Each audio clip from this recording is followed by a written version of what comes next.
Making an episode of a live-action show is a lot like baking a pie. To make a good one requires equal parts hard work, time, and love. If you succeed, you'll create something great to be enjoyed by everyone.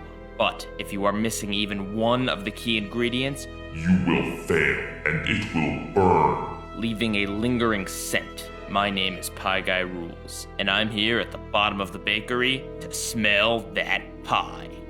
Metaphorically speaking, of course. In reality, I'm here to talk to you guys about an episode of a Schneider's Bakery show that was really not good.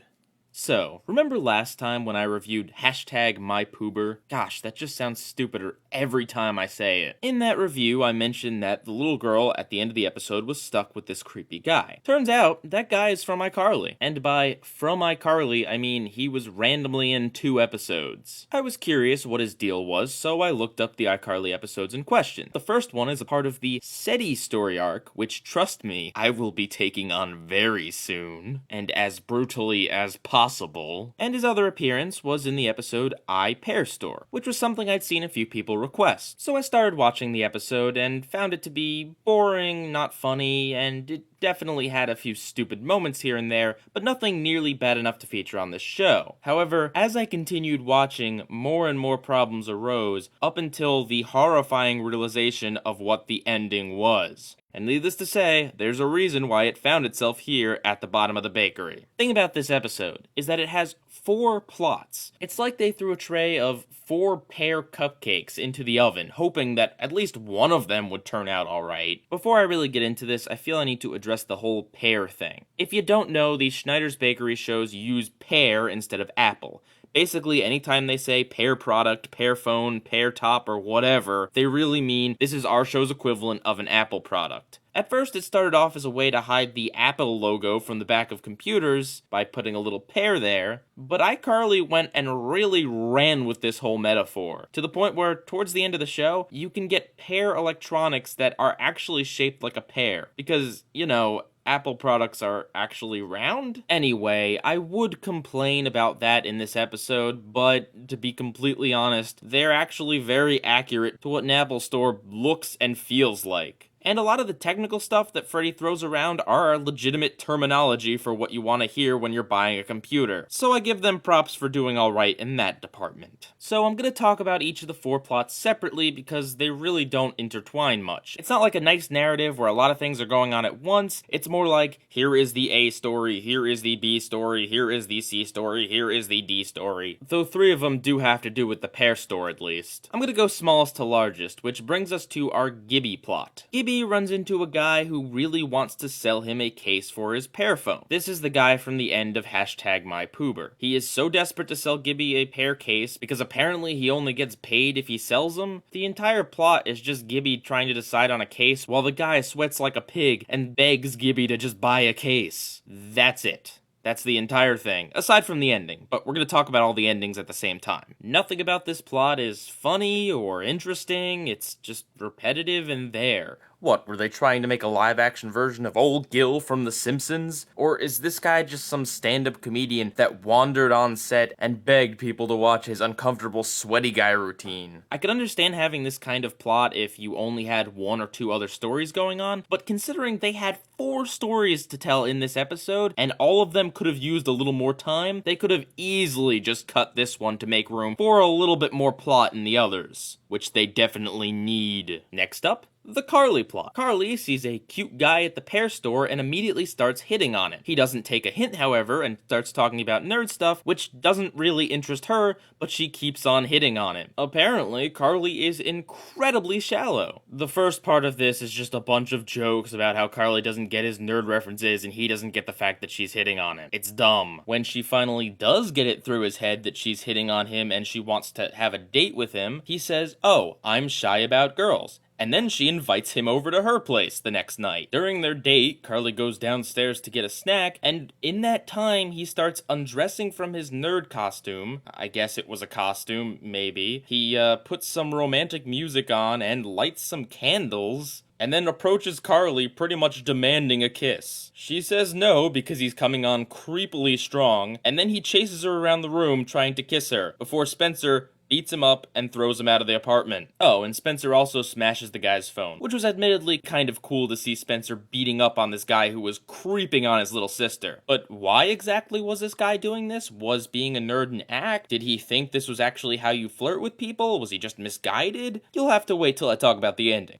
Now we have Spencer's plot. After lighting his snow lady on fire accidentally, the fire department comes and says they will no longer be putting out his fires. He has caused 18 fires in the time he's been there, and they officially give up. But not before the fire marshal pushes Spencer to the ground. I don't know what this show's deal is with violently forcing people to the ground, but I personally really hate that kind of violence. Like, when someone stronger than you forces you down, that is a really scary feeling. Much more scary than actually getting punched. Anyway, you see the obvious problem with this. A fire department can't just decide to not want to put out this guy's fires anymore. The dude lives in an apartment building. If you don't put out his fire, tons of people will die. It's not like they're suing Spencer for being incompetent with his electrical wiring or anything. No, they just say, we're done putting out your fires. There's a lot of things I can buy for the sake of plots in these shows, but this is just so stupid and just so detached from how it would actually work in real life. Spencer obviously has a problem with this, not just for his own sake, but because he doesn't want Carly to die in a fire. He goes to the fire station and apologizes. He even brings brownies, though of course the punchline is that he burned them. The fire department won't take his apology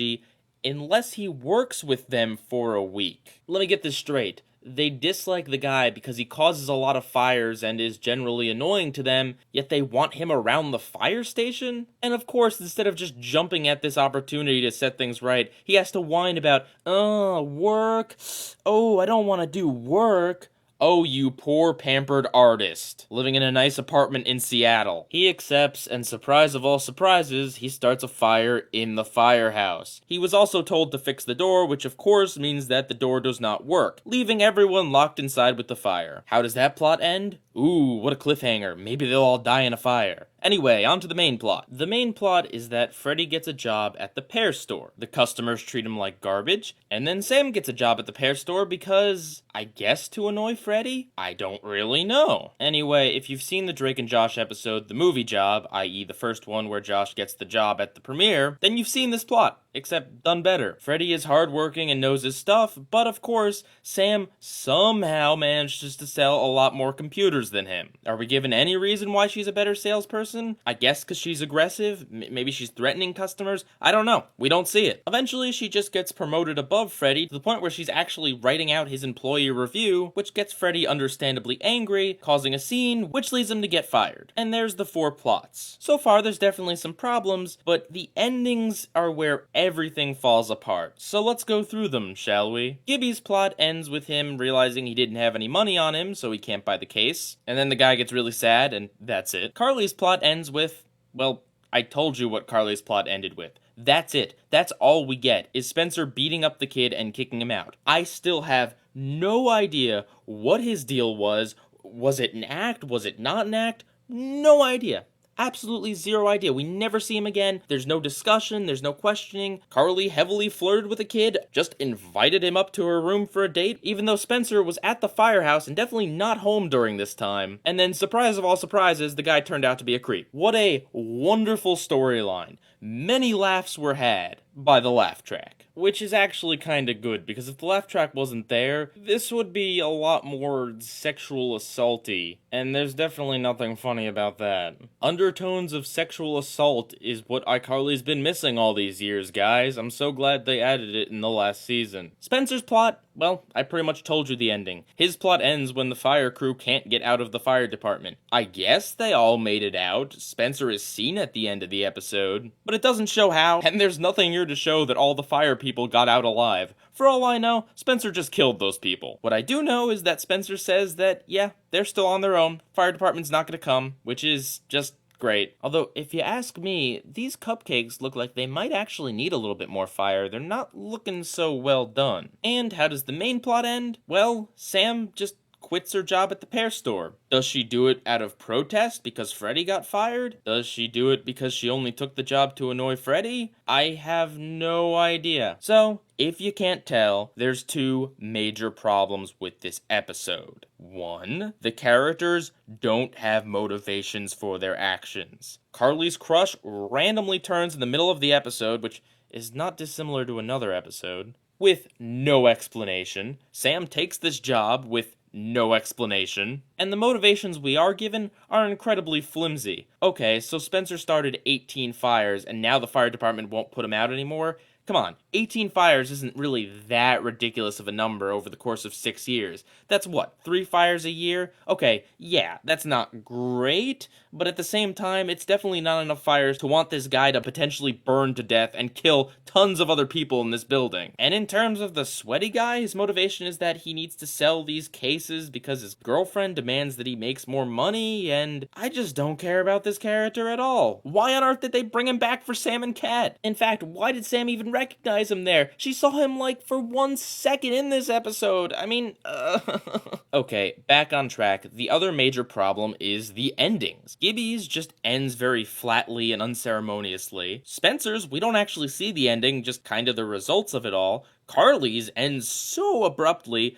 And Sam and Freddy's, well, I could swear that there was going to be another scene somewhere, like during the credits or something. But no, it's just not there. It's one thing to have an open ending, but the fact that I actually expected there to be more and there wasn't is a big problem. And much like not giving your characters a motivation, it's a basic storytelling failure. Your episodes don't have to have concrete endings, but there definitely does have to be some sort of downward movement after the action. There definitely needs to be some sort of feeling that things are wrapping up. Even if it's just 1 minute of the characters discussing what has happened in the episode, there needs to be some time to process what has happened. Whoa, what are they doing? They can't take it out now, it's clearly not done. Great, that's just wonderful. Dump some whipped cream, put the pear candies on, I'm sure no one will notice. This is what happens when you tell 4 different stories, but only half-bake each of them. You end up with one giant mess. Hey, maybe they were afraid to bake them any longer in case they cause a fire and the fire department just chose not to come save them. And now it's time for Leftovers, where I talk about the random thoughts I had that don't fit anywhere else into this video. Did Carly and Sam adopt Gibby at some point? Because they pretty much treat him like he's their kid. Apparently you can say boobies on Nickelodeon as long as you pronounce it bahoobies. Freddy actually brings up to his boss that Sam has a prison record, yet for some reason the boss doesn't care. Say what you will about Drake and Josh, but at least you can understand why Helen really liked Drake. He's really smooth and really nice. Sam, however, is openly rude to the boss. Yet somehow this makes her good hiring material? This show will go so far out of its way to be illogical. And lastly, what did any of this episode have to do with their web show? Granted, there is a short scene at the beginning where Sam and Carly are discussing ideas for the show, but I'm pretty sure that was only put in so they would have some reference to the actual main focus point of the series. God, this show got really derailed. Pieguyrulz, out.